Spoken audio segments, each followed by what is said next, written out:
Dear students, for your coming board examination, this video has brought for you the grammar exercise that possibly important for your board examinations. ठीक है? Let us see. Today is then yesterday. अब ये then लगा है, ये comparative degree का sign है, तो ऑटोमेटिकली कोल्डर इसमें करेक्ट हो जाएगा। सेकंड वन देखिए, he did not by apples, तो ये नोट हमने जैसे ही चिन्हित किया वैसे ही इसमें एनी विल बी फिल्ड। उसके बाद में this is easy question, article भरना है तो क्वेश्चन में देखो यहाँ प्लूरल भी नहीं है, यानी कि ए एन आ सकता है, तो इजी के लिए चूंकि ये वाउल है यहाँ पे ई, तो इस हिसाब से यहाँ एन आ जाएगा। नेक्स्ट वन देखिए, you satisfy me, change the voice. Actually यहाँ पे क्या था, 3 ऑप्शन थे वॉइस के, 3-4 ऑप्शन, उनमें से कौन सा वॉइस का ऑप्शन सही है, तो मैंने उसको इस तरह से लिख दिया है, change the voice. Voice change करने के लिए तरीका मैं बता देता हूँ, हमारे चैनल्स पे भी बहुत सारे वीडियो डले हैं, ऐसे वॉइस की प्लेलिस्ट में चले जाना। यूनिक स्टाइल है, यू सेटिस्फाई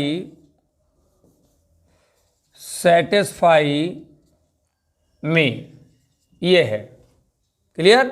सबसे पहले सब्जेक्ट को हटाओ, बाई यू पीछे जाएगा, सब्जेक्ट की प्लेस ब्लैंक हो जाती है तो ऑब्जेक्ट को लाते तो आई हो जाएगा। यहां पे देखिए प्रेजेंट इंडेफिनिट का पैसिव क्या होता है, is are am with third form, यही होता है ना। सो यहां पे या ऐसे समझ लो कि डू और या डज के प्लेस पे इज आर एम आएगा तो एम आ जाएगा नंबर के आई के साथ में, और सेटिस्फाई की थर्ड फॉर्म हो जाएगी, ये इसका पैसिव हो जाएगा। ठीक है, ये पॉइंट क्लियर।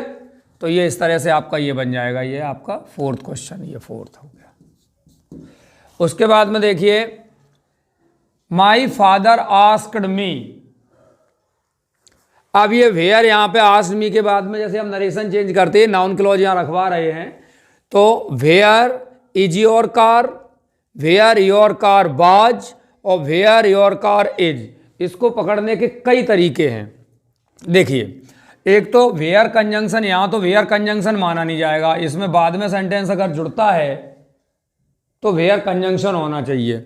यहां पे चूंकि देखो योर कार सब्जेक्ट है और जो हमारा इज है वो सब्जेक्ट से पहले रखा है, यानी ये इंटेरोगेटिव का सेंटेंस है, और वेयर यहाँ पे क्वेश्चन वर्ड है, कंजंक्शन नहीं है। कोई भी क्वेश्चन वर्ड तब कंजंक्शन बनता है जब उसके बाद में एसर्टिव सेंटेंस आए, यानी कि एफर्मेटिव और नेगेटिव सेंटेंस होना चाहिए, माने हेल्पिंग वर्ब सब्जेक्ट के बाद ही होनी चाहिए, ये पूरी इंग्लिश में नियम है।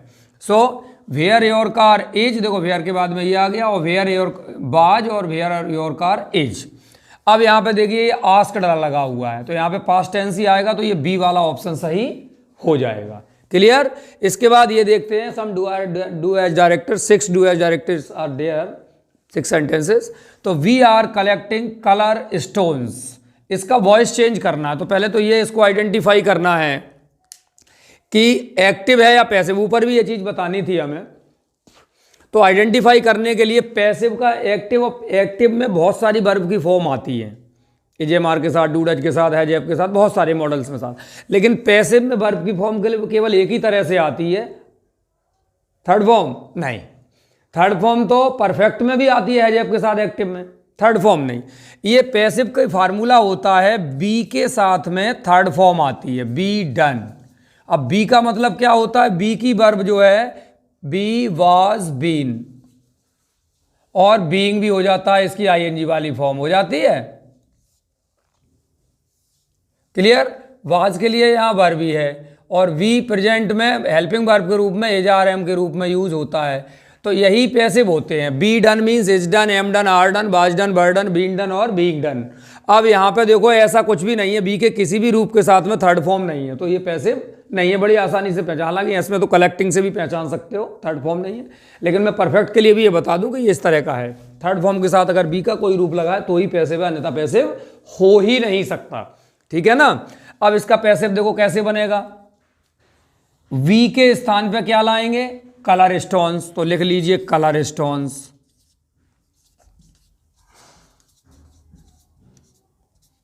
ठीक है। इसके बाद में इजार एम आनी है, वी के स्थान पर कलर स्टोन्स आ गया, आप क्या आना है, इजार एम, तो कलर स्टोन्स प्लूरल है तो आर लगा दीजिए। कलेक्टिंग का पैसिव क्या बनेगा? Being collected. क्या बनेगा? Being collected. विजिबल है ये क्या है? बीइंग कलेक्टेड, ये बन गया।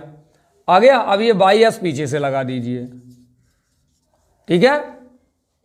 डूइंग का पैसिव क्या होता है? Being done. कलेक्टिंग का पैसिव बीइंग कलेक्टेड। ईटिंग का पैसिव बीइंग ईटन। बस उसी स्टाइल से करना है। जे मार के चलिए खैर। ही कन्फेस्ड हिज सिन, उसने अपना अपराध स्वीकार किया, पाप स्वीकार किया। तो कन्फेस किसी भी गलती या अपराध को स्वीकार करने के लिए होता है। कन्फेस, कन्फेस माने भी स्वीकार करना, एक्सेप्ट माने भी स्वीकार, लेकिन अपराध स्वीकार करने के लिए, गलती स्वीकार करने के लिए ही कन्फेस आता और किसी के लिए आता नहीं है, ये ध्यान रखना। अब ये अभी सिंपल सेंटेंस है, ये इसका ऑब्जेक्ट हो गया, ये वर्ब हो गई, ये सब्जेक्ट है। अब यहां पे अगर हम देखते हैं तो ये सिंपल सेंटेंस, इसको क्या कह रहे हैं? Change into a complex sentence. Complex sentence में क्या करेंगे? हमें इसी सेंटेंस को दो तरह से, इस तरह से लिखना है कि दो सेंटेंस इसमें आ जाए, हमारा सेंस यही बना रहे। क्लियर? तो क्या पहला तो यही बन जाएगा, ही कन्फेस्ड। ही कन्फेस्ड सेकंड नंबर का है, ही कन्फेस्ड दैट। अब यहां से कई ऑप्शन खुलते हैं। हिज सिन को आप किसी भी रूप में जोड़ सकते हैं। एक तो सीधा सीधा ये है कि ही कन्फेस्ड दैट ही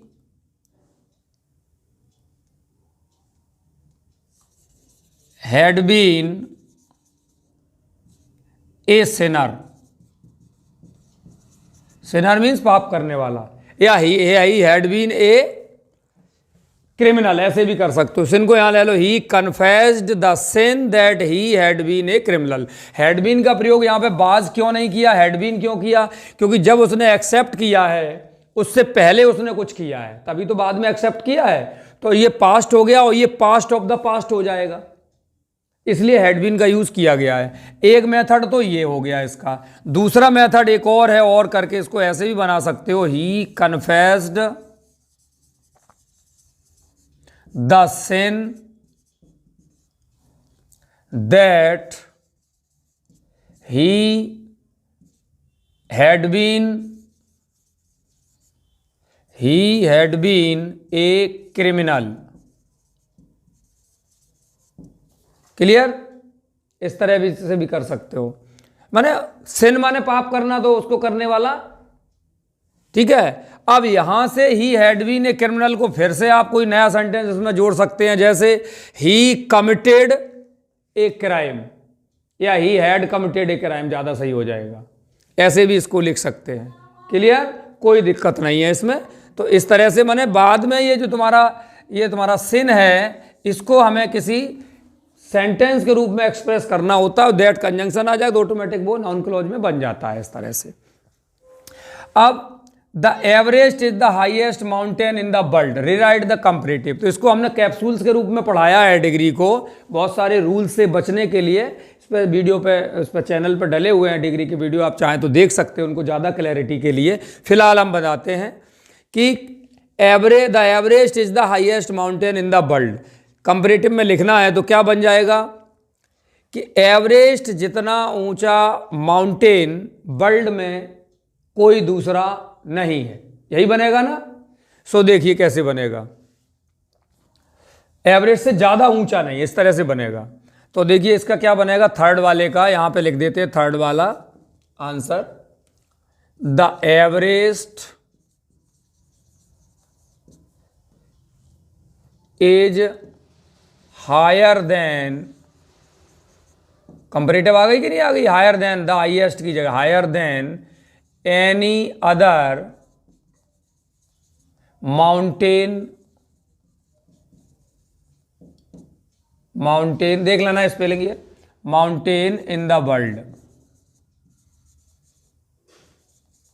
अब यहां पे एनी अदर माउंटेन की जगह ऑल अदर माउंटेन्स भी पॉसिबल है और कर सकते हो, कोई दिक्कत नहीं आएगी। ये इस तरह से इसकी कंपैरेटिव बन जाएगी। अब यहां पे देखिए, बस ये ध्यान रखना, यहां अगर ऑल लगाते हो तो यहां माउंटेन्स करना पड़ेगा, प्लूरल बनाना, और कोई दिक्कत नहीं। इसके बाद में देखते थे child is crying for milk, इसको पास्ट इंडेफिनिट में बदलना है। तो आप जानते हैं टेंस किसको कहते हैं, टेंस की डेफिनेशन क्या है, वर्ब की फॉर्म को ही टेंस कहते हैं। The form of verb is known as tense. So please is crying को पास्ट इंडेफिनिट में ले जाएंगे तो यहां क्या हो जाएगा, सब्जेक्ट ऑब्जेक्ट तो टेंस का कोई रिलेशन होता नहीं है, क्या हो जाएगा यहां पे, क्राइड, क्या हो जाएगा, इज क्राइंग का क्या हो जाएगा, क्राइड। ठीक है, डिड के साथ में क्राई आएगा तो डिड हट जाएगा और क्राइड हो जाएगा, बस यहीं पे चेंज हो जाएगा। He always played well, negative बनाना है तो हमें केवल ऑलवेज को नेवर कर देना है, क्या कर देना है, नेवर, और ये अपने आप नेगेटिव बन जाएगा। Clear. The man has not come for 2 days, the man brings milk. देखो इसमें हम एक ऐसा नाउन देखते हैं जो दोनों सेंटेंसेस में हो, the noun that both the sentence have, both the sentences have, and the same noun is the man and the man। तो इसका रिलेटिव क्लॉज मैन है, तो इसके लिए हमारे पास 3 ही रिलेटिव प्रोनाउन बचते हैं, जो कि नाउन की जगह रिप्लेस करना है तो इसमें रिलेटिव प्रोनाउन का यूज होगा। और हमारे टोटल रिलेटिव प्रोनाउन कितने होते हैं, 5 होते हैं। कौन कौन से, हु, हुज और हुम। अब ये द मैन यहां पे किस जगह पे है, सब्जेक्ट की जगह पे, किसकी जगह पे है, सब्जेक्ट की जगह पे है, तो क्या बन जाएगा, हु लगेगा सब्जेक्ट जगह। तो हमारा रिलेटिव क्लॉज यहां क्या बन जाएगा, रिलेटिव क्लॉज क्या बनेगा, रिलेटिव क्लॉज क्या बनेगा, आरसी शॉर्ट में लिख दिया, रिलेटिव क्लॉज को क्या बनेगा, who brings potatoes, who brings potatoes, ये हमारा रिलेटिव क्लॉज बन गया। अब ये रिलेटिव क्लॉज हु मीन्स क्या है, द मैन। इस सेंटेंस में हु मीन्स क्या है, द मैन। तो इस फर्स्ट सेंटेंस में द मैन के तुरंत बाद लगा देते हैं, ठीक है ना। सो देखिए किस तरह से लग जाएगा, द मैन इस जगह पे लगाना है हमें, किस जगह पे, इस पर रेड पेन से देखो स्टार मार्क करते, द मैन के तुरंत बाद इस जगह पे लगाना है। अब देखो क्या हो जाएगा, द मैन यहां लग जाएगा और हैज के बाद सारा सेंटेंस लास्ट में चला जाएगा, has not come for 2 days। ये देखिए आपका रिलेटिव क्लॉज बन गया है, ठीक है। Thank you, we will meet you in the next video.